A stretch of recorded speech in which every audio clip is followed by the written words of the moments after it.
Nag-crave na naman ako ng sushi.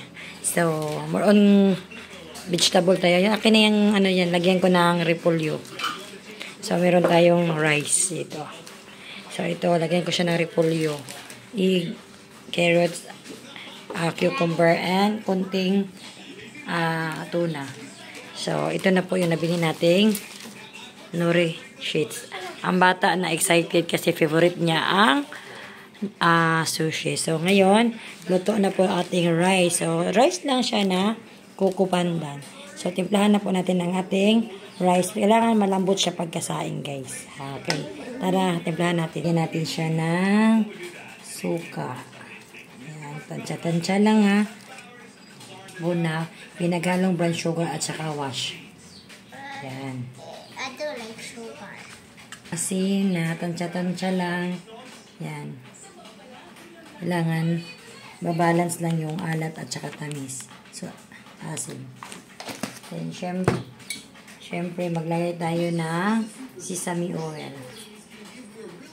Maglagay tayo ng sesame oil, konti lang. Diba? Mix natin together para masaya sila.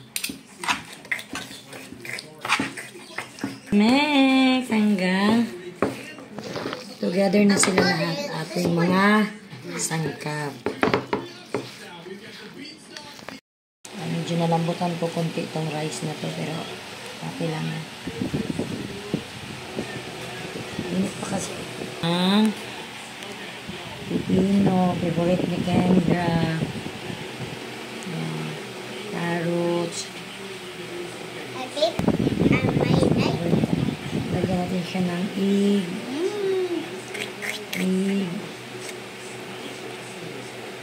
Tuna. Kunti lang yung tuna namin eh. So, yan. Tapos, luluhin natin. Naku, nandi pala rin. Talan ko to. May rice. Lagyan na ng kunan. Yan na siya.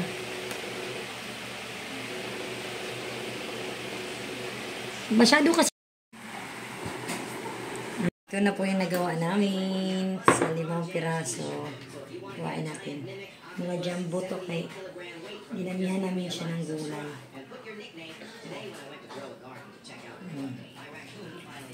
Ganda ka? Tsading! Doon. Lagyan natin dyan sa ating may wagang kawali. Ito na siya. So, yung 3 lang muna yung hiniwa namin. Tinira namin yung 2. Shadi! Let's eat! Let's eat! With sauce ko po. Ganyan. Isi kain po. Yan na po yung merienda at saka dinner ko. Yan.